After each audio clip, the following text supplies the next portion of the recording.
এই পৃথিবীতে বিশ্ব সুন্দর চারজন মহিলা ছিলেন। একজন হলেন পয়গম্বর ইব্রাহিম আলাইহিস সালাতু ওয়াস সালামের স্ত্রী হযরত সারা আলাইহাস সালাতু ওয়াস সালাম। আরেকজন হলেন ফেরাউনের স্ত্রী হযরত আসিয়া। আরেকজন হলেন মরিয়ম আলাইহাস সালাতু ওয়াস সালাম, ঈসা আলাইহিস সালাতু ওয়াস সালামের আম্মা মরিয়ম। আর 4 নম্বর হলেন বিশ্ব নবীর কলিজার টুকরা খাতুনে জান্নাত ফাতেমা রাদিয়াল্লাহু তাআলা আনহা। আল্লাহর নবী বিশ্ব নবী রাহমাতুল লিল আলামিনের কলিজার টুকরা হযরত ফাতেমা রাদিয়াল্লাহু তাআলা আনহা নবীজিকে কেমন মহব্বত করতেন, আর নবীও কেমন মহব্বত করতেন ফাতেমাকে। বিশ্ব নবী তায়েফের ময়দান থেকে রক্তমাখা অবস্থায় যখন বাড়িতে আসলেন, নবীজির মেয়েরা নবীজিকে দেখার জন্য আসলো, নবীজির ঘরে আসলো। সবাই দুঃখ পাইল। ওইদিকে নবীজির পাগলনি ফাতেমা রাদিয়াল্লাহু তাআলা আনহা, উনিও নবীজির ঘরে ঢুকলেন। অন্যান্য মেয়েদেরকে, ওনার বোনদেরকে বের করে দিলেন। ফাতেমা রাদিয়াল্লাহু তাআলা আনহা নবীজির ঘরে ঢুকে দরজা বন্ধ করে দিলেন। ফাতেমা রাদিয়াল্লাহু তাআলা আনহা বিশ্ব নবীর এই আঘাতপ্রাপ্ত স্থান এবং রক্তমাখা শরীর থেকে এত ব্যথিত হলেন। ফাতেমা আল্লাহর নবীর কামরায়, আল্লাহর নবীর রুমে দরজা বন্ধ করে 2টা হাত উপরের দিকে উঠায় বলতেছেন, আল্লাহ, আমার আব্বা তো তোমার দ্বীনের কাজের জন্য গিয়েছিলেন। প্রভু, তুমি তো ইব্রাহিম আলাইহিস সালাতু ওয়াস সালামের জন্য নমরুদের আগুনকে এয়ার কন্ডিশন বানায় দিয়েছিলা। মুসা আলাইহিস সালাতু ওয়াস সালামের জন্য নীল নদীতে তুমি রাস্তা বানিয়ে দিয়েছিলা। আল্লাহ, তুমি তো চাইলেই পারো আমার আব্বাকে তায়েফের যুবকেরা যখন পাথর মেরেছে, আল্লাহ তুমি তো চাইলেই পারতে আমার আব্বার গায়ে যে পাথরগুলা মারছে এই পাথরগুলাকে তুলায় রূপান্তরিত করতে। প্রভু, তুমি আমার আব্বাকে কেন তুলা বানাইলেন? আমার আব্বার এই পাথরগুলাকে কেন তুলা বানাইলে না? এইভাবে আল্লাহর কাছে অভিযোগ করতে লাগলেন। আল্লাহর নবী বলেন, মারে, এমন ভাবে কইস না, এমন ভাবে বলিস না, এমন ভাবে বলতে নাই। ফাতেমা রাদিয়াল্লাহু তাআলা আনহা উনি কান্দেন আর বিশ্ব নবীকে বলেন, আব্বা আপনি বুঝবেন কি গো? বাবার দরদ আপনি কেমনে বুঝবেন? কারণ আপনার তো বাবা জন্মের আগেই দুনিয়ার থেকে আল্লাহ নিয়ে নিছেন। আপনি তো বাবার মায়া মহব্বত পান নাই। আপনি বাবার মায়া মহব্বত, বাবার দরদ কেমনে বুঝবেন? আর আপনার আল্লাহই তো বুঝবে না, কারণ আপনার আল্লাহর তো মাও নাই, বাবাও নাই। সুবহানাল্লাহ। ফাতেমা রাদিয়াল্লাহু তাআলা আনহা বলেন, আপনিও বুঝবেন না, আপনার আল্লাহও বুঝবে না। আমি ফাতেমা বুঝি, আমার বাবার দরদ আমি বুঝি। ফাতেমা রাদিয়াল্লাহু তাআলা আনহা এইভাবে কান্দেন আর বিশ্ব নবীজির কাছে কথা বলেন। ফাতেমা বসে পড়লেন। আল্লাহর নবী ফাতেমার কোলে মাথা রাইখা, নবীজি শুয়ে আছেন। ফাতেমা এইদিকে একটা কাপড় নিয়া গরম সেক দিতেছেন, নবীজির কত স্থানে সেক দিতেছেন। নবীজি কিছু আরাম পাইছেন, নবীজি ঘুমায়া পড়েছেন ফাতেমার কোলে।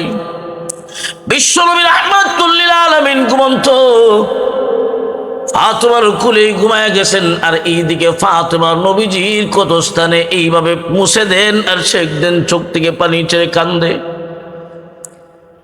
আল্লাহর নবী ঘুমন্ত অবস্থায় স্বপ্নে দেখেন নবীজির মা আমেনা, স্বপ্নের মাধ্যমেই দেখতেছেন নবীজির মা আমেনা হাজির হয়েছেন। আল্লাহ নবী স্বপ্নের মাধ্যমেই বলতেছেন, মা, আজকে এতদিন হয়ে গেল আমি তোমাকে দেখতে পারি নাই। জন্মের আগেই বাবা হারাইলাম, জন্মের 6 বছর পরেই মা তোমাকে হারাইয়াছিলাম। আজকে এতদিন পরে বুঝি স্মরণ হইছে তোমার সন্তান মুহাম্মদের কথা। আজকে এতদিন পরে বুঝি মনে হইছে গো মা, আজকে তুমি আসছো, আমি যাইতে দিব না।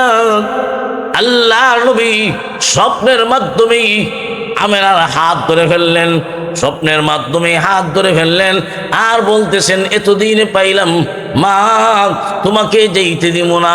হাত ধরছেন, মা যেতে দিব না বলছেন। এমনি বিশ্বনবীর ঘুম ভেঙে গেল, ঘুম ভেঙে গেল। ফাতেমা রাদিয়াল্লাহু তাআলা আনহার কোলে বিশ্বনবী মাথা রেখে শুয়েছিলেন। এমনি ফাতেমা রাদিয়াল্লাহু তাআলা আনহা ডাক দিয়া বলেন, আব্বা গো, আপনি মনে হয় স্বপ্নে দেখেছেন, আপনি মনে হয় স্বপ্নে দেখেছেন।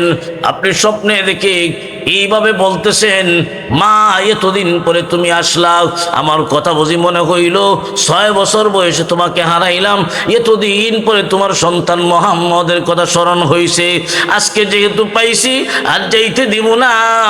এই কথা বলেই আপনি আমার হাত ধরে ফেলছেন। আল্লাহর নবী বলেন, ও মা ফাতেমা, ঠিকই আমি স্বপ্নের মাধ্যমে, স্বপ্নের মাঝে আমার মা আমেনাকে দেখেছি, আমি আমার মার সঙ্গে কথা বলেছি, আমি তো স্বপ্নের মাধ্যমে আমার মা আমেনার হাত ধরেছি। আর যখন ঘুম ভেঙে গেল, সত্যিকার অর্থে বাস্তবেই যখন আমার হাতটা তোমার হাতের মধ্যে দেখা যায়, আমার হাত তোমার হাতের মধ্যে ধরা, স্বপ্নে দেখেছি আমার মা আমেনার হাতে ধরা, আর আমি ধরছি তোমার হাতে। মানে যা, আজ থেকে আমি মুহাম্মদ ঘোষণা দিলাম, এখন থেকে তুমি ফাতেমা, আমি মুহাম্মদের মা। মুসলমান, এই জন্যে বিশ্বনবী রাহমাতুল লিল আলামিন ফাতেমাকে মা বলতেন। মা ফাতেমা, এটা নবী বলতেন, নবীর জন্য, উম্মতের জন্য নয়। এই উম্মতের অনেকেই ফাতেমা রাদিয়াল্লাহু তাআলা আনহার ব্যাপারে বলে মা ফাতেমা। এই মা ফাতেমা এটা উম্মতের জন্য বলা ঠিক নয়, এটা নবীর জন্য ঠিক ছিল। মা ফাতেমা বলা এটা শিয়াদের থেকে প্রবর্তিত। এখানে একটা মাসআলা জানা দরকার, দুনিয়ার মুসলমানের জানা থাকা দরকার। মা ফাতেমা শিয়ারা বলে এটা মুমিন ইমানদারের জন্য নয়। শিয়ারা কেন বলে? শিয়ারা আপনি আমার নবীকে নবী মানে না, এরা নবী মানে আলী রাদিয়াল্লাহু তাআলা আনহুকে। তাই আলী রাদিয়াল্লাহু তাআলা আনহুকে যেহেতু নবী মানে, নবী হিসাবে উনি রুহানি পিতা, আর নবীর বিবি ফাতেমা হলেন মা। তাই শিয়ারার থেকে প্রবর্তিত এই কথাটা, শিয়ারার দাবি মা ফাতেমা। ও মুসলমান, এই উম্মতের জন্য ফাতেমাকে মা বলা ঠিক নয়, কিন্তু বিশ্ব নবীর জন্য এটা ঠিক। নবীজি বলেছেন মা ফাতেমা, কারণ ফাতেমা তো নবীজির মেয়ে। এটা ভালো করে মনে রাখবেন, ফাতেমা উম্মতের মা নয়। কেন নয়? কেন নয়?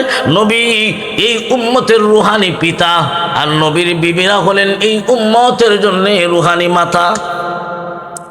আল্লাহ পাক রব্বুল আলামিন বলেন, আন-নাবিয়্যু আওলা বিল মুমিনিনা মিন আনফুসিহিম ওয়া আজওয়াজুহু উম্মাহাতুহুম। আল্লাহ পাক রব্বুল আলামিন বলেন, নবীর বিবিরা হলেন তোমাদের রুহানি মাতা। নবীর বিবিরা যদি মা হন, নবী আমাদের কি হন? নবী আমাদের রুহানি পিতা। আল্লাহর নবী নিজেও বলেছেন, আবু দাউদ শরীফের হাদিস, আল্লাহর নবী বলেন, ইন্নামা আনা লাকুম বিমানজিলাতিল ওয়ালিদ। আল্লাহর নবী বলেন, উম্মত রে, আমি নবী তোমাদের বাফর জায়গায়, আমি তোমাদের রুহানি বাবা। নবী রুহানি বাবা, আর নবীর বিবিরা হলেন রুহানি মা। তো নবীর বিবিরা যদি রুহানি মা হন, তাহলে ফাতেমা রাদিয়াল্লাহু তাআলা আনহা নবীজির মেয়ে, আমাদের বোন হয়।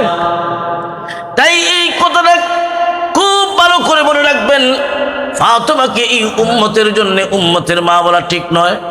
এরা নবী বলেছেন নবীর জন্য, কারণ ফাতেমা তো নবীর মেয়ে। পৃথিবীর মুসলমান ইমানদার ওই ফাতেমা রাদিয়াল্লাহু তাআলা আনহাকে নবীজি এত ভালোবাসতেন, এত পছন্দ, এত মহব্বত করতেন। ফাতেমাও নবীকে এত মহব্বত করত, এত ভালোবাসত, পৃথিবীর ইতিহাস সাক্ষী। মুসলমান, ফাতেমা রাদিয়াল্লাহু তাআলা আনহাকে মহব্বত করার, ভালোবাসার আরো কয়েকটা কারণ। একটা কারণ হলো এই দুনিয়ায় আপনি আমার সমাজের দিকে যদি তাকান, একটা মানুষের মনে করেন ছেলেও আছে মেয়েও আছে, ছেলেও আছে মেয়েও আছে। দেখবেন ছেলের চাইতে মেয়েকে মহব্বত বেশি করা হয়, ঠিক না বেঠিক? মেয়ের মহব্বত ছেলের তুলনায় অনেক বেশি। এখন মনে করেন আপনার 3টা মেয়ে আছে, 3টা মেয়ে, 3টা মেয়ের প্রতি মহব্বত সমান থাকবে না। ছোট মেয়ে যিনি হবেন ওনার মহব্বত বেশি হবে, ঠিক না বেঠিক? এই জন্যে ফাতেমা রাদিয়াল্লাহু তাআলা আনহা, নবীজি ছোট্ট মেয়ে, সবার ছোট ফাতেমা, তাই নবীজি ফাতেমাকে বেশি ভালোবাসতেন, ফাতেমাকে বেশি মহব্বত করতেন। আল্লাহর নবীকে উনিও মহব্বত করতেন। ফাতেমা রাদিয়াল্লাহু তাআলা আনহা, নবী উনার সম্পর্কে বিশ্ব নবী বলেন, ফাতেমা বিদাতুম মিন্নি, ফাতেমা আমার শরীরের অংশ। ফাতেমা যদি কষ্ট পায় আমি নবী কষ্ট হয়। মুসলমান ইমানদার, আল্লাহর নবী মেয়ে ফাতেমা খাতুনে জান্নাত, সুন্দরী মহিলা, এমন সুন্দরী, আল্লাহর নবী বলেন আমার মা ফাতেমার সৌন্দর্য দেখা জান্নাতের হুর পরীরা ঈর্ষা করবে। ফাতেমার সৌন্দর্যের কাছে জান্নাতের হুর পরী যারা আছে এরা সৌন্দর্য মূল্যহীন। আল্লাহ পাক রব্বুল আলামিন কেমন সুন্দর বানাইলেন। এই পৃথিবীতে বিশ্ব সুন্দর 4 জন মহিলা ছিলেন। একজন হলেন পয়গম্বর ইব্রাহিম আলাইহিস সালাতু ওয়াস সালামের স্ত্রী হযরত সারা আলাইহাস সালাতু ওয়াস সালাম, আরেকজন হলেন ফেরাউনের স্ত্রী হযরত আসিয়া, আরেকজন হলেন মরিয়ম আলাইহাস সালাতু ওয়াস সালাম, ঈসা আলাইহিস সালাতু ওয়াস সালামের আম্মা মরিয়ম। আর 4 নম্বর হলেন বিশ্ব নবীর কলিজার টুকরা খাতুনে জান্নাত ফাতেমা রাদিয়াল্লাহু তাআলা আনহা। নবীজির কলিজার টুকরা মেয়ে হিজরত যখন হয়ে গেল মদিনাতুল মুনাওয়ারা, সাহাবায়ে কেরাম মক্কা থেকে মদিনাতুল মুনাওয়ারা হিজরত করলেন ঈমান এবং ইসলামের জন্য, ঈমান রক্ষার জন্য। বিশ্ব নবীর নির্দেশে সাহাবীরা নিজের ঘর বাড়ি ছেড়ে দিয়া মদিনাতুল মুনাওয়ারায় হিজরত করলেন। যারা মক্কা থেকে মদিনায় গেছেন ওনাদের তো জায়গা বাসা নাই, গরিব, অনেক গরিব মানুষ মদিনাতুল মুনাওয়ারাতে গেছেন, তাদের জায়গা ঘর নাই, থাকবার জায়গাও নাই। আল্লাহর নবী যখন হিজরত করলেন, হিজরতের পরে মুহাজির এবং আনসার, মক্কা থেকে যারা মদিনায় গিয়েছেন তাদেরকে মুহাজির বলা হয়, আর মদিনার সাহাবী যারা ওনাদেরকে আনসার বলা হয়। আল্লাহর নবী আনসার এবং মুহাজির এদের মাঝে ভ্রাতৃত্ব সৃষ্টি করে দিলেন, ভাই ভাই বানাইয়া দিলেন। একজন মুহাজির আরেকজন আনসার, একজন মুহাজির আরেকজন আনসার, এইভাবে নবীজি মুহাজির এবং আনসারদের মাঝে ভাই ভাই সম্পর্ক বানাইয়া দিলেন। মদিনার আনসার সাহাবীরা কেমন ভাবে মুহাজির ভাইদেরকে গ্রহণ করলো। ও মুসলমান, খুব ভালো করে মনে রাখবেন সাহাবীদের আদর্শ। মদিনার মানুষ মক্কার মুহাজির ভাইদেরকে এমন ভাবে গ্রহণ করে নিল। অনেক সাহাবী, অনেক আনসার সাহাবী নিজের জায়গা জমির অংশ পর্যন্ত তার ভাই হিসাবে মুহাজির সাহাবীকে দান করছে। আনসার অধিক সাহায্যকারী। এর মধ্য থেকে একজন সাহাবী, আল্লাহু আকবার, হযরত আলী রাদিয়াল্লাহু তাআলা আনহু, যিনি ইসলাম গ্রহণ করেন, বালকদের মধ্য থেকে সর্বপ্রথম যিনি কালেমা পাঠ করেছেন তিনি হলেন হযরত আলী রাদিয়াল্লাহু আনহু। আলী রাদিয়াল্লাহু তাআলা আনহু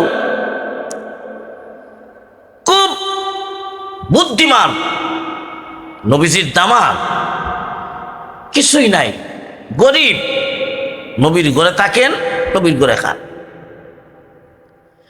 ওইদিকে নবীজির মেয়ে ফাতেমা রাদিয়াল্লাহু তাআলা আনহা, নবীর কলিজার টুকরা মেয়ে। দ্বিতীয় হিজরিতে আল্লাহ রাসূল সাল্লাল্লাহু আলাইহি ওয়াসাল্লাম ঘোষণা দিলেন ফাতেমার বিয়ের ব্যাপারে। বড় বড় ধনী সাহাবীরা পর্যন্ত প্রস্তাব দিল বিশ্ব নবীর কাছে, নবী কারো প্রস্তাব গ্রহণ করলেন, কারো প্রস্তাব গ্রহণ করলেন। মুসলমান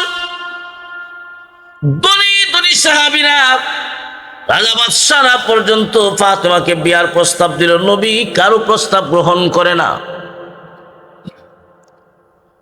উসমান রাদিয়াল্লাহু তাআলা আনহু, আবু বকর সিদ্দিক রাদিয়াল্লাহু তাআলা আনহু হযরত আলীকে বলতেছেন, আলী রে, তুমি যাও, তুমি গিয়া প্রস্তাব দেও, আমাদের মনে হয় আল্লাহর নবী তোমার অপেক্ষা করতেছেন, তোমার অপেক্ষা করতেছেন, তুমি প্রস্তাব দিবা আর নবী তোমার প্রস্তাব গ্রহণ করবে।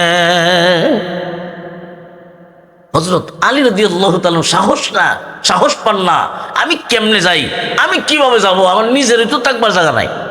আল্লাহু আকবার। কিন্তু সাহাবীদের পরামর্শে আলী রাদিয়াল্লাহু তাআলা গেলেন। রাসূল মসজিদে নববীতে বসা, আলী রাদিয়াল্লাহু তাআলা ঢুকছেন, আসসালাতু ওয়াসসালামু আলাইকা ইয়া রাসূলুল্লাহ। নবীজি সালামের জবাব দিলেন। আলী রাদিয়াল্লাহু তাআলা গিয়েছিলেন বিবাহের প্রস্তাব দিবেন, নবীজি সালামের জবাব দেওয়ার সাথে সাথেই আলী কিছু না বলে বের হয়ে গেলেন। আবার সাহাবীরা পাঠাইলেন, আবার আসলেন, আসসালাতু ওয়াসসালামু আলাইকা ইয়া রাসূলুল্লাহ। আল্লাহর নবী এবার ডাক দিয়া বলেন, আলী আইসো। যেই মাত্রই কথা বলছেন, আলী এবারও কোনো কথা না বলে আবার পিছন দিকে চলে গেছেন। আবার পাঠাইছেন সাহাবীরা, এবার আলী রাদিয়াল্লাহু তাআলা আনহু নবীজির কাছে গিয়া সালাম দিছেন। আল্লাহর নবী বলেন, আলীর এই দিকে আও। আলী রাদিয়াল্লাহু তাআলা আনহু নবীজির কাছে গেলেন। নবী নিজ থেকেই জিজ্ঞাসা করলেন, আলী কিছু বলবে নাকি? নবীজি নিজের থেকেই বলতেছেন, আলী রে, তুমি কি ফাতেমার বিবাহের প্রস্তাব নিয়ে আইছো নাকি? তুমি কি ফাতেমার বিবাহের প্রস্তাব নিয়ে আইছো? আলী রাদিয়াল্লাহু তাআলা নিচের দিকে মাথা দিয়া আস্তে করে সম্মতি দিলেন। আল্লাহর নবী বলেন, আলী রে, আমি তোমার অপেক্ষাটাই করেছিলাম, তুমি প্রস্তাব দিবে আর আমি নবী তোমার প্রস্তাব গ্রহণ করব। আমি তো তোমারই অপেক্ষা করেছিলাম। আল্লাহ জিবরাইলকে পাঠাইলেন, ও জিবরাইল, যাও আমার বন্ধুকে গিয়া বলো আমি আল্লাহ ফাতেমার জন্য আলীকে পছন্দ করছি। সুবহানাল্লাহ।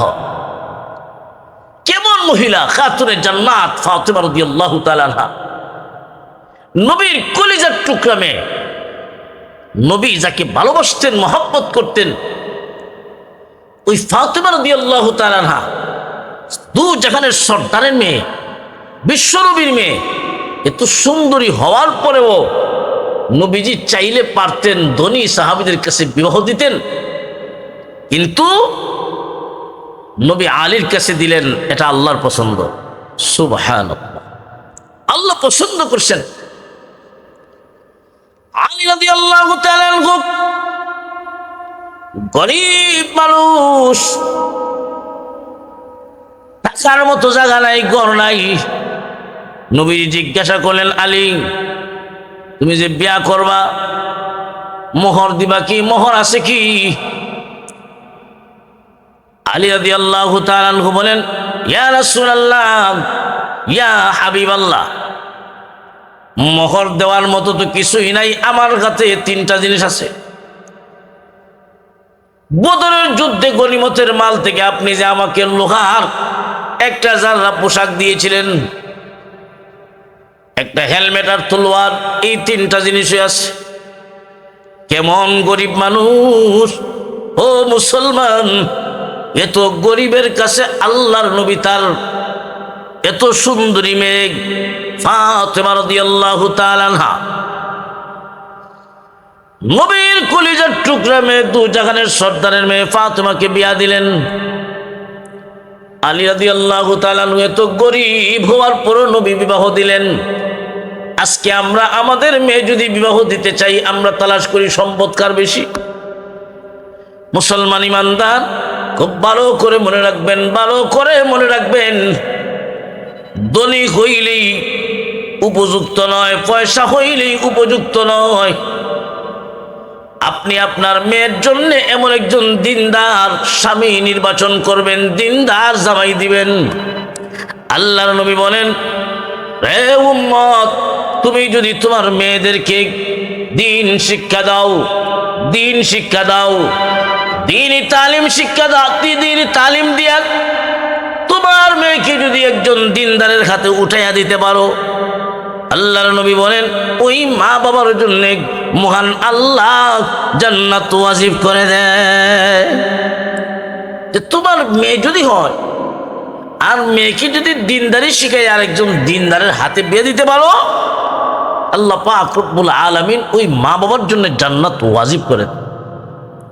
আজকে আমরা দিনদারি দেখি না, দেখি পয়সা কার বেশি, এতে জামাই কালো হোক আর জেসা হোক, যাই হোক। আর লন্ডনে যদি হয় বুড়া হইলে অসুবিধা নাই, ঠিক না বেটি? আবার লন্ডনে বেটি যদি হয়, মহিলা যদি লন্ডনী হয়, তাহলে আলহামদুলিল্লাহ বর্তমান সমাজে বাচ্চাও ফ্রি হওয়া যায়। দেখছেন না, বাজারে আপনি কাপড় ধোয়ার পাউডার কিনেন, সাথে বালতি ফ্রি। লন্ডনী মহিলা বিয়া করলে বাচ্চা ফ্রি। মুসলমান ইমানদার, দিনদারি এমন গুরুত্ব। একজন দিনদার মহিলা যদি আপনার ভাগ্যে পান, দিনদার মহিলাকে যদি স্ত্রী বানিয়ে আনতে পারেন, আল্লাহর নবী বলেন ওই দিনদার স্ত্রীটাই হলো দুনিয়ার সবচেয়ে বড় সম্পদ। এই জন্য আমরা আমাদের মেয়ে বিবাহ দিতে, বোন বিবাহ দিতে আমরা তাস করব স্বামী দিনদার কিনা। পয়সা নাই কিন্তু দিনদারি আছে, এরপর আমরা দিতে পারি। ভাইরা আমার, এই কথাটা আল্লাহর নবী হাদিস শরীফের মাঝে বলেন, কালান নবী সাল্লাল্লাহু আলাইহি ওয়াসাল্লাম, আল মারআতু ইযা সাল্লাত খামসাহা ওয়া সামাত শাহরাহা ওয়া আহসানাত ফারজাহা ওয়া আতাআত বালাহা। যেই মহিলা যার মাঝে চারটা গুণ থাকবে, এক নাম্বার হলো 5 ওয়াক্ত নামাজ পড়ে, 2 নাম্বার হলো রমজান মাসের রোজা রাখে। 5 ওয়াক্ত নামাজ আর রমজান মাসের রোজা, এই দুইটা বিধান দুনিয়ার সকল মুমিন মুসলমান, ধনী গরিব, নারী পুরুষ সকলের উপর সমানভাবে ফরজ। যেই মহিলার মাঝে এই দুইটা গুণ থাকবে, 3 নাম্বার হলো ওয়া আহসানাত ফারজাহা, যেই মহিলাটা তার সতীত্বের হেফাজত করবে, পর্দা মতে চলবে। 4 নাম্বার হলো স্বামীর ইতাআত। এই 3টা গুণ যদি কোনো মহিলার মাঝে থাকে, প্রথম 3টা গুণ যদি কোনো মহিলার মাঝে থাকে, নামাজ, রোজা আর সতীত্বের হেফাজত করা, বোঝা গেল এই মহিলার মাঝে দিনদারি আছে। এমন দিনদার মহিলাকে যদি বিয়া করা হয়, ওই মহিলা তার স্বামীর খেদমত করবেই, স্বামী ভক্ত হবেই। আল্লাহর নবী 4 নম্বরে গুণ বলেছেন ওয়া আতাআত বালাহা। আর মহিলা যদি বিয়া হওয়ার পরে স্বামীর আনুগত্য করতে পারে, নবীজি পুরস্কার ঘোষণা করেন, ফালতাদখুল মিন আইয়ি আবওয়াবিল জান্নাতি শাআত। আল্লাহ পাক রব্বুল আলামিন কিয়ামতের ময়দানে ওই মহিলার জন্য জান্নাতের 8টা দরজা খুলে দিবেন, যেই দরজা দিয়ে ইচ্ছা আল্লাহর তৈরি জান্নাতে ঢুকতে পারবে। তাহলে দিনদার মহিলা কাকে, এটা চিনবেন কি করে? দিনদার মহিলা কোনোদিন বেনামাজি হবে না, দিনদার মহিলা রোজা ছাড়বে না, দিনদার মহিলা বেপরদা হবে না। আর আজকে আমরা দেশে দেখবেন স্কুল কলেজ বা শিক্ষা প্রতিষ্ঠানে যেই মহিলাটা পর্দা করে আসলে বুরকা নেয়, ওই মেয়েটাকে তার সহপাঠীর যারা বুরকা পরে না, পর্দা করে না, ওই সমস্ত সহপাঠীরা তাকে ক্রিটিসাইজ করে। ও মুসলমান,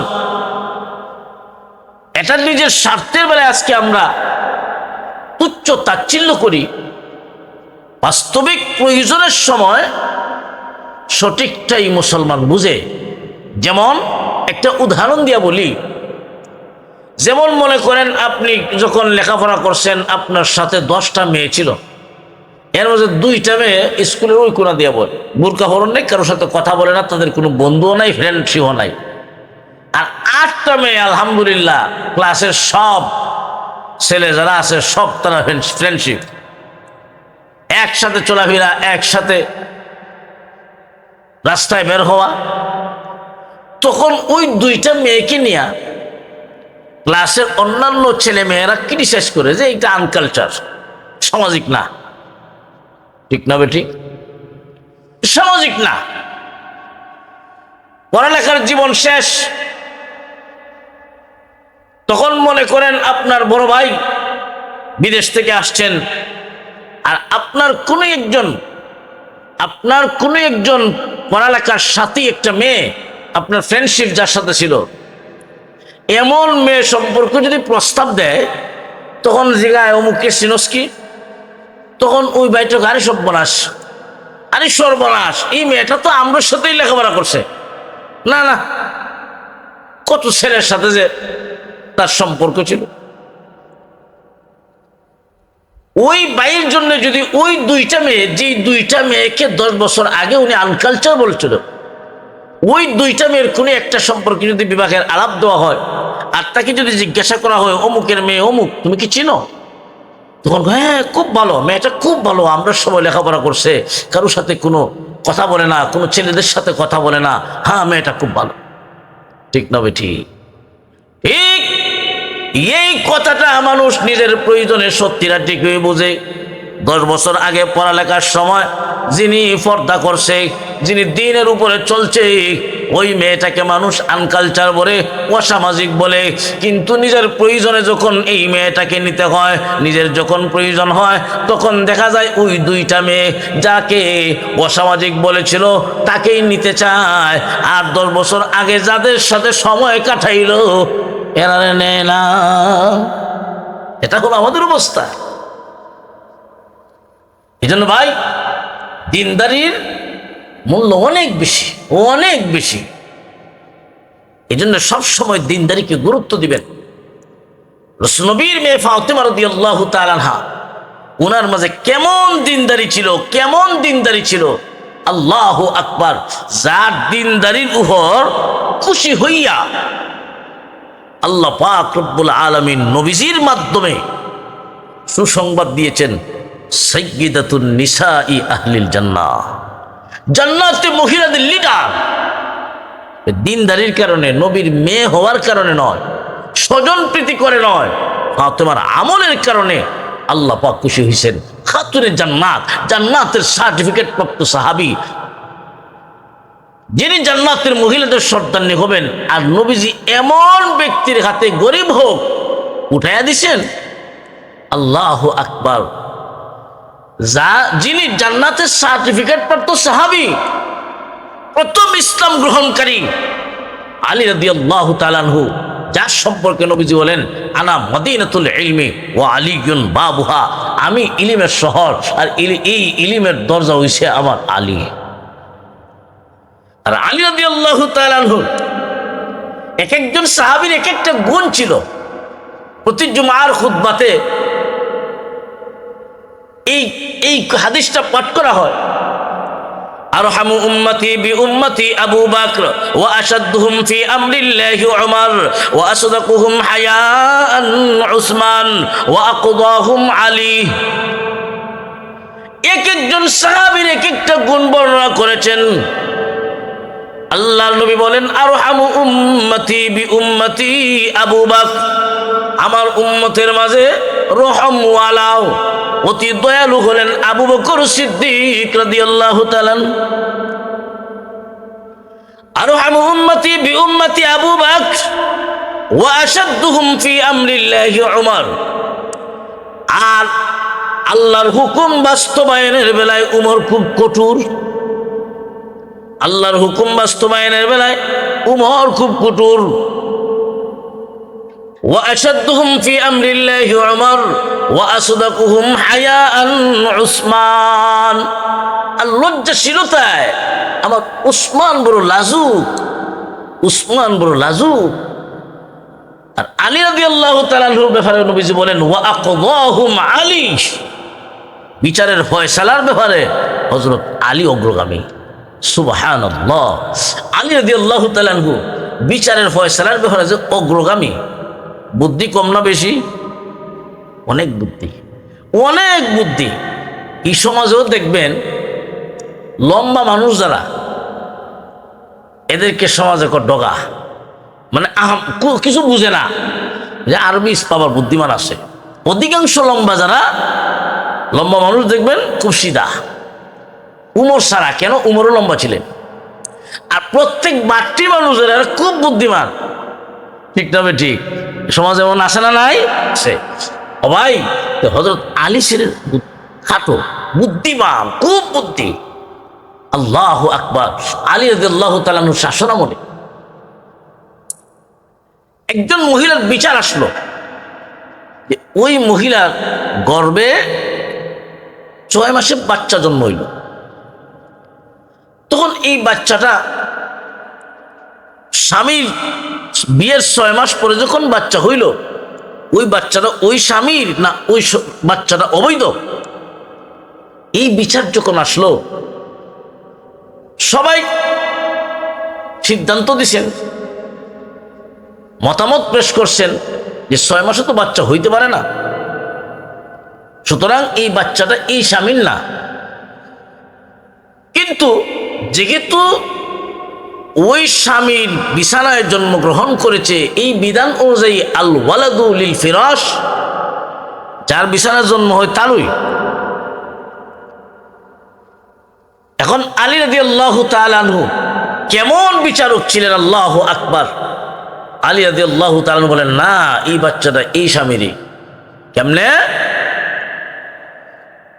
আলী রাদিয়াল্লাহু তাআলা আনহু কোরআনের আয়াত আনলেন যে আল্লাহ পাক রব্বুল আলামিন কোরআনের আয়াতে বলেছেন যে বাচ্চার জন্ম দিতে আর দুধ পান করাইতে সময় লাগছে কয় মাস? 30 মাস। কয় মাস? 30 মাস। হামলুহু ওয়া ফিসালুহু 30 শাহরা, 30 মাস। তাহলে আমরা 30 মাস পাইলাম গর্ভধারণ করতে আর দুধ পান করাইতে। এখন গর্ভধারণের মেয়াদ কতদিন আর দুধ পান করানোর মেয়াদ কতদিন? এই জিনিসটা বুঝতে গেলে কোরআনের আরেকটা আয়াতের দিকে যেতে হবে। আল্লাহ বলেন ওয়াল ওয়ালিদাতু ইউরদি'না আওলাদাহুন্না হাওলাইনি কামিলাইন, যে তোমরা তোমাদের সন্তানকে দুধ পান করাইবা পূর্ণ 2 বছর। 2 বছর যদি দুধ পান করানোর মেয়াদ হয় 24 মাস, 30 থেকে 24 বাদ দিলে তাকে কয় মাস? 6 মাস।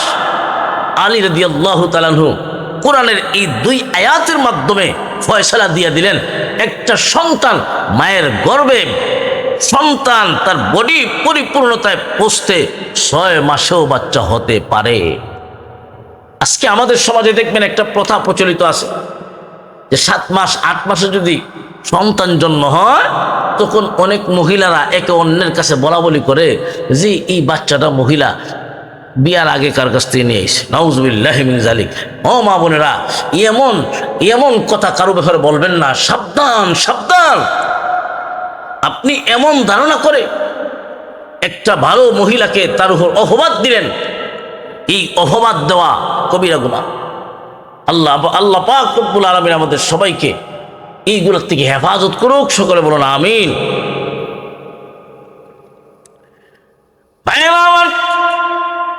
ইমানদার নারী হোক অথবা পুরুষ হোক, মহান আল্লাহর কাছে কত দামি হয়। নূহ আলাইহিস সালাতু ওয়াস সালামের স্ত্রী এবং লূত আলাইহিস সালাতু ওয়াস সালামের স্ত্রী নবীর বিবি, দুজন নবী, কিন্তু ওনাদের 2 জনের বিবি যদিও নবীর বিবি, কিন্তু তাদের হাত ছিল মুশরিকদের সাথে, কাফেরদের সাথে। বেঈমান, ইমানদার না হওয়ার কারণে, বেঈমান হওয়ার কারণে নবীর বিবি হয়েও জাহান্নামের আগুন থেকে নিজেকে রক্ষা করতে পারবে না। আর কাফিরের বউ হয়েও, ফেরাউনের স্ত্রী হয়েও ঈমান গ্রহণ করার কারণে মহান আল্লাহ আসিয়ার মতো মহিলার সম্মান বাড়াইয়া দিছে। ফেরাউনের স্ত্রী হযরত আসিয়া কত দামি মহিলা ছিলেন, কেমনে ঈমান গ্রহণ করলেন খুব ভালো করে বুঝবেন। ফেরাউনের স্ত্রী আসিয়া, ওনার ঘরে একজন কাজের মহিলা ছিলেন, হাদিস শরীফ আছে যার নাম মাশেতা। ওই মাশেতা একদিন ফেরাউনের মেয়ের চুল আশ্রয় দিতেছে, চুল আশ্রয় দেয়, চিরুনিটা হাত থেকে পড়ে গেছে, চুল আশ্রয় দেয়, এই সময় চিরুনি হাত থেকে পড়ে গেছে। ওই মহিলা চিরুনি মাটি থেকে নিচ থেকে যখন উঠাইল, তখন এই কথা বলে, খোদা গো, তোমাকে যে লাশারিক বিশ্বাস করে না সে ধ্বংস হয়ে যাক, তোমাকে যে লাশারিক বিশ্বাস করে না সে ধ্বংস হয়ে যাক। এমনি ফেরাউনের মেয়ে এই কথাটা শুনছে। ফেরাউনের মেয়ে কই, তুমি কাকে বলছো গো? তুমি কি আমার আব্বাকে খোদা মানো না? তুমি কি আমার আব্বাকে খোদা মানো না? এমনি ওই কাজের মহিলা ডাক দিয়া কয়, না, তোমার আব্বা তো খোদা নয়, তোমার আব্বা তো খোদা হতে পারে না। আমার খোদা হলেন তিনি, যিনি আমারও খোদা, তোমার বাবারও খোদা। কৌনিকে, যিনি আসমান বানাইছেন, যিনি জমিন বানাইছেন, যিনি আমাকে বানাইছেন, যিনি তোমাকে বানাইছেন, যিনি তোমার আব্বাকে বানাইছেন, উনি হলেন আমার খোদা, উনি হলেন আল্লাহ। ওই কথাটা ফেরাউনের মেয়ে তার বাবাকে বলে দিল, আব্বা, আমাদের ঘরে যে কাজের মহিলা, উনি তো আপনাকে খোদা মানে না, খোদা মানে না। ফেরাউন এমন জালেম বাদশাহ যে নিজেকে খোদা দাবি করেছিল, খোদা দাবি করে। পৃথিবীর মুসলমান ইমানদার কেউ যদি নিজেকে খোদা দাবি করে, মহান আল্লাহটা বরদাস্ত করতে পারে না। যেমন ভাবে আপনি আপনার বিবি যতই অপরাধী হোক না কেন, যত অপরাধ করুক না কেন, স্বামীর কাছে এটা মার্জনীয়। কিন্তু ওই স্ত্রী একমাত্র আপনার অধিকার, এই স্ত্রীকে ব্যবহার করা। আপনি যদি দেখেন আপনার স্ত্রী আপনার অধিকারের জায়গায় অন্য কাউকে বসায়, কোনো স্বামী বরদাস্ত করতে পারবে না। ঠিক না? ঠিক, কোনো স্বামী এটা মানতে পারবে না যে একমাত্র একজন স্ত্রীর তার স্বামীর অধিকার তাকে ব্যবহার করা। কিন্তু কোনো স্ত্রী যদি তার স্বামীর জায়গায় অন্য কাউকে বসায়, দুনিয়ার কোনো স্বামী এটা মানতে পারে না। ঠিক তেমনি ভাবে মানুষ যত পাপাচারী করুক না কেন, আল্লাহর কাছে যখন মাফ চায়, মহান আল্লাহ মাফ করে দেয়, সুযোগ দেয়, আল্লাহ ধরে না ছাড় দেয়। কিন্তু যখন পাপ করতে করতে এমন হয়ে যায়, যখন খোদা দাবি করার অধিকার একমাত্র আল্লাহর, যিনি আসমান বানাইছেন, যিনি জমিন বানাইছেন, একমাত্র ওনার অধিকার হলো নিজেকে উনি খোদা। এই খোদা দাবি করার অধিকার যেহেতু আল্লাহর, মানুষ পাপিষ্ঠ হইতে হইতে যখন এমন পর্যায়ে পৌঁছে যায় যে আনা রব্বুকুমুল আলা, আমি তোমরা বড় খোদা, এমন কথা যখন দাবি করে, আল্লাহ সহ্য করতে পারে না। কেন? খোদা দাবি করার অধিকার একমাত্র কার? আল্লাহ। এই অধিকার যে নিজের মধ্যে নিতে চাইবে, আল্লাহ তখন আশ্বাস দেয় না। মুসলমান, এই পৃথিবীতে অনেকেই এমন খোদা দাবি করেছিল। নমরুদ খোদা দাবি করছে, ধ্বংস হয়েছে। ফেরাউন খোদা দাবি করেছিল, ধ্বংস হয়েছে। সাদ্দাত নিজেকে খোদা দাবি করেছিল, ধ্বংস হয়েছে। ওইদিকে ইউসুফ নওয়াজ নিজেকে খোদা দাবি করেছিল, ধ্বংস হয়েছে। ফেরাউন নিজেকে খোদা দাবি করে, ওই মহিলার সংবাদ পেয়ে মহিলাকে ডাকলো, কি গো, তুমি কি আমাকে খোদা মানো না? ওই মহিলা তখন দ্ব্যর্থহীন ভাষায়, কারণ ইমানদার এমন এক ব্যক্তির নাম যার ভিতরে ইমানের নূর পয়দা হয়ে গেছে, ওই লোকটা কোনো জালেমের সামনে দাঁড়ায়া ইমানের স্বীকৃতি দিতে ভয় করে না। মহিলা, আমি তো আপনাকে খোদা মানি না, কেন মানবো? খোদা হওয়ার মতো যোগ্যতা আপনার মাঝে নাই। আমার খোদা হলেন যিনি আসমান জমিন চন্দ্র সূর্য বানাইছেন, যিনি আমাকে বানাইছেন, যে তোমাকে বানাইছেন, তিনি হলেন আমার আল্লাহ। তখন ফেরাউন ওই মহিলাকে বলল, হয় তুমি আমাকে খোদা মানবা, আর না হয় তোমাকে হত্যা করা হবে। ভয় দেখাইলো। মুসলমান এমন এক জাতির নাম, ইমানদার এমন এক জাতির নাম, ভয় দেখাইয়া ইমান চিনায় নেওয়া যায় না। डरते नहीं मुसलमानों दुनिया में किसी से, डरते नहीं मुसलमानों दुनिया में किसी से, जब मिलता है दौलते ईमान नबी से। মুসলমান এমন এক জাতি, ইমান যার ভিতরে প্রবেশ করে এক আল্লাহর পরিচয় জাতির ভিতরে হয়ে যায়, এরা দুনিয়ার কোন জালেম বাদশাকে ভয় করে না। ইমানের ঘোষণা জালেম বাদশার সামনে দাঁড়ায় দিতে পারে। ওই কর্মচারী কাজের মহিলা বলতেছে, না আমি আপনাকে খোদা মানতে পারি না। মহিলা, আমাকে যদি খোদা না মানো তাহলে তোমাকে হত্যা করা হবে। ফেরাউন ভাবতেছে, ফেরাউন নিজেও জানে সে যে নিজে খোদা নয়, আসল খোদা আসল মালিক যে আল্লাহ, এটা ফেরাউন নিজেও জানে। কিন্তু ওই মহিলাকে হত্যা করবে কেন? ওই মহিলাকে যদি হত্যা না করা হয়, ওই মহিলার সাথে আরো কয়েকজন আল্লাহ চিনে ফেলবে। তাই মহিলাকে যে কোনোভাবেই হত্যা করা হবে। ওই মহিলাকে বলা হলো, তোমাকে আগুনের মধ্যে পোড়া হবে, তেলে তোমাকে ছাড়া হবে, উত্তপ্ত গরম তেলের মাঝে তোমাকে ছেড়ে দেওয়া হবে। ওই মাসটা হাদিস শরীফে আছে, ওই মাসটাকে হত্যা করার জন্য ফেরাউন হুকুম দিল, আগুন ধরাও আর পাতিলা বসাও, তেল গরম করো। ওই মহিলাকে তেলের মধ্যে ছাড়া হবে। ভাইয়েরা আমার, মা সেটা তার খুলে একটা দুধের বাচ্চা, ছোট বাচ্চা, তার সামনে আগুন, জ্বলন্ত তেল। ওই তেলের সামনে যখন মহিলাকে হাজির করা হলো, তখন ঘোষণা দিল, এখনো সময় আছে, হয় তুমি ঈমান ছাড়বা, আর না হয় আমাকে খোদা মানবা। মহিলা তখন চোখ থেকে পানি ছেড়ে কান্দে, রে ফেরাউন, তুমি আমাকে আগুনে পুড়াইতে পারো, তেলে ছাড়তে পারো, হত্যা করতে পারো, কিন্তু যে আল্লাহর উপর ঈমান গ্রহণ করেছি, আমার জীবন যেতে পারে, ঈমান ছাড়তে পারি না। এমনি ওই ফেরাউন বাহিনী মা সে তার কোল থেকে তার দুধের বাচ্চারা নেওয়া যায়। ভাইয়েরা আমার, খুব ভালো করে মনোযোগ দিয়ে শোনেন। ওই বাচ্চারা নিয়ে যাওয়ার অর্থ হলো, ওই বাচ্চাটাকে আগে আগুনে ছাড়বো। বাচ্চা আগুনে ছাড়া হবে, তেলের মাঝে ছাড়া হবে। দুনিয়ার এমন কোনো মা বাবা নাই নিজের চোখের সামনে নিজের সন্তান কষ্ট করবে, দুনিয়ার মা বাবা সহ্য করতে পারবে? মা বাবা এমন জিনিস, নিজে কষ্ট করে কিন্তু সন্তানকে কষ্ট দেয় না। নিজে কষ্ট করতে রাজি, সন্তান কষ্ট পাবে, এতে কোনো মা বাপ রাজি হয় না। উদ্দেশ্য হলো, ওই বাচ্চাটাকে যদি তার সামনে আগুনে চালা হয়, ওই বাচ্চার মহব্বতে হয়তো খোদা মেনে ফেলবে। ওই বাচ্চাটাকে নিয়ে আও, জোর করে নিয়ে আও। মহিলাকে প্রস্তাব দেয়, এখনো সময় আছে, হয় ঈমান ছাড়বা, আর না হয় তোমার বাচ্চাকে জ্বলন্ত তেলের মাঝে ছেড়ে দেওয়া হবে। মহিলা কি করবে? গলা কাটা মুরগির ন্যায় ছটফট করতেছে, চোখ থেকে পানি ছেড়ে কান্দে। চোখের সামনে বাচ্চা রেখে জ্বলন্ত তেলের মাঝে চারা হবে। ওই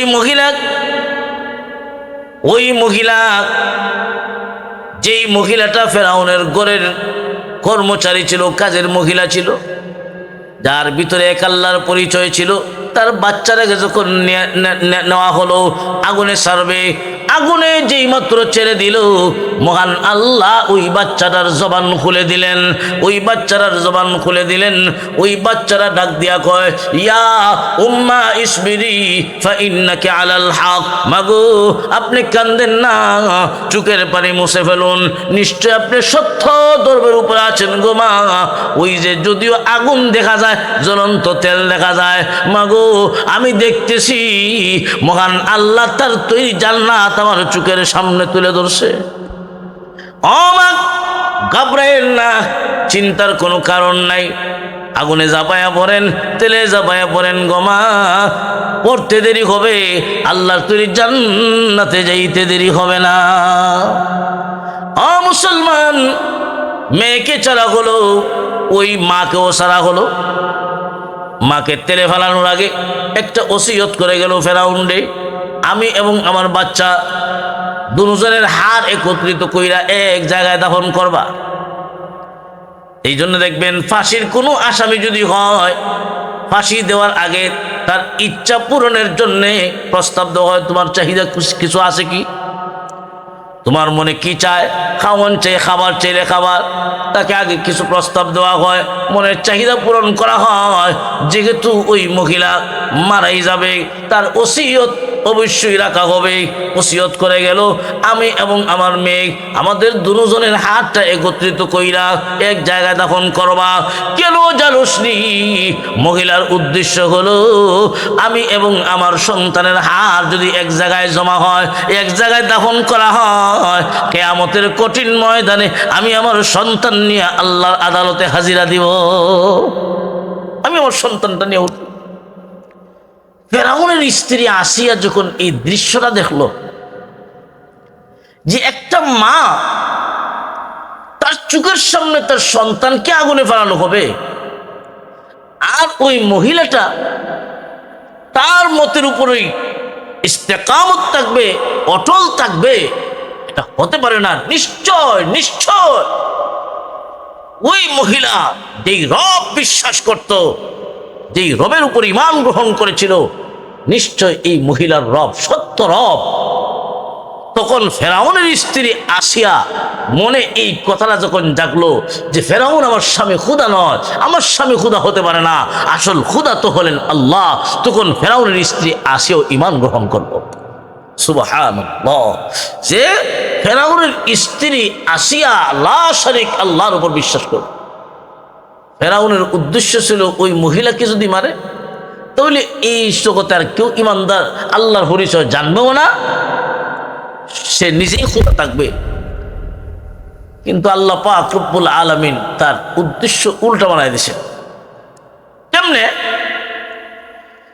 আল্লাহ পাক রব্বুল আলামিন ওই মহিলার পরিবর্তে ফেরাউনের গড়েই ইমানদার হয়দা করে দিয়েছেন।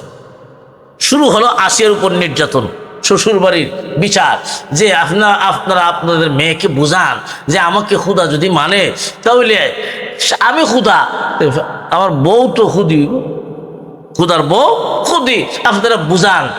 তার বাবার বাড়ির লোকেরা বুঝাইলো, কোনো কাজ নাই, কোনো কাজ হয় না। ফেরাউনের স্ত্রী আসিয়া ঘোষণা দেয়, যেই রবের সন্ধান পেয়েছি, যেই রবের উপর ঈমান গ্রহণ করেছি, মরতে পারি ওই মহিলার মতো, আমাকে আমার জীবনও যদি দিতে হয় আমি আমার জীবন দিব, তথাপি ঈমান ছাড়ব না। শেষ পর্যন্ত হযরত আসিয়ার দুই হাতে পেরেক মাইরা নির্যাতন যখন শুরু করলো, আসিয়া তখন আল্লাহর কাছে একটা দোয়া করলো, আল্লাহু আকবার। আসিয়ার দোয়াটা আল্লাহর কাছে তো পছন্দ হলো, মহান আল্লাহ কোরআনের আয়াত বানাইয়া বিশ্ব নবীর কাছে নাজিল করছে। وضرب الله مثلا للذين آمنوا امرأة فرعون إذ قالت رب ابن لي عندك بيتا في الجنة ونجني من فرعون وعمله ونجني من القوم الظالمين। আল্লাহ পাক রব্বুল আলামিন ঈমানদার মহিলাদের জন্য ফেরাউনের স্ত্রীর উদাহরণ দিলেন। ফেরাউনের স্ত্রী আসিয়া, আসিয়ার উপর যখন নির্যাতন শুরু হলো, আসিয়া ডাক দিয়া কয়, প্রভু গো, আমার জন্য তোমার কাছে একটা ঘর বানাইয়া দাও। আল্লাহ আমাকে এই জালেমের হাত থেকে উদ্ধার করো, দুনিয়া সুখ শান্তি আর চাই না, আল্লাহ আমাকে নিয়ে নাও, আল্লাহ তোমার কাছে আমার জন্য একটা ঘর বানায় ফেলো। মহান আল্লাহ আসিয়ার দোয়া কবুল করে আসিয়াকে দুনিয়ার থেকে উঠে নিলেন। মহান আল্লাহ আসিয়ার জন্য জান্নাতের ঘর তৈরি করে দিলেন। আসিয়ার জন্য জান্নাতের ঘর। আল্লাহ রাসূল সাল্লাল্লাহু আলাইহি সাল্লাম বলেন, মরিয়ম এবং আসিয়ার সাথে আল্লাহ পাক নবীর বিবাহ দিবে। খাদিজা রাদিয়াল্লাহু তাআলা আনহার ইন্তেকালের সময় নবীজি বলে দিয়েছিলেন না, খাদিজা তোমার দুই সতীন আছে, আসিয়া এবং মরিয়ম, এই দুইজনকে আমার সালাম দিবা। সুবহানাল্লাহ। যে আসিয়া ফেরাউনের স্ত্রী, কিন্তু ঈমান আনার কারণে এত দামি হয়ে গেলেন, আল্লাহ পাক আসিয়ার জন্য জান্নাতে ঘর বানাইলেন। আর এত সুখের সংসারেও যেহেতু উনি স্বামীর সুখ পায় না, আল্লাহ পাক রব্বুল আলামিন বিশ্ব পয়গম্বরের স্ত্রী হওয়ার ভাগ্য দান করছে। আল্লাহু আকবার। এই জন্য ভাই, ইমানদার যেই হোক না কেন, ইমান আনলেই আল্লাহর কাছে দামি হওয়া যায়, ইমান আনলেই পরকালে জান্নাত পাওয়া যায়। লা শারীক আল্লাহর উপর যদি বিশ্বাস করেন, ইমান নিয়ে যদি মরতে পারেন, আল্লাহ পাক রব্বুল আলামিন ইমানের বদলা হিসাবে সর্বনিম্ন এই পৃথিবীর মতো 10টা পৃথিবীর সমান একটা জান্নাতের মালিক বানায় দিবেন। আল্লাহ পাক রব্বুল আলামিন আমাদের সবাইকে মরণ পর্যন্ত সহিভাবে ইমানের উপর ইস্তেকামত থাকার তৌফিক দান করুক। বলুন আমিন।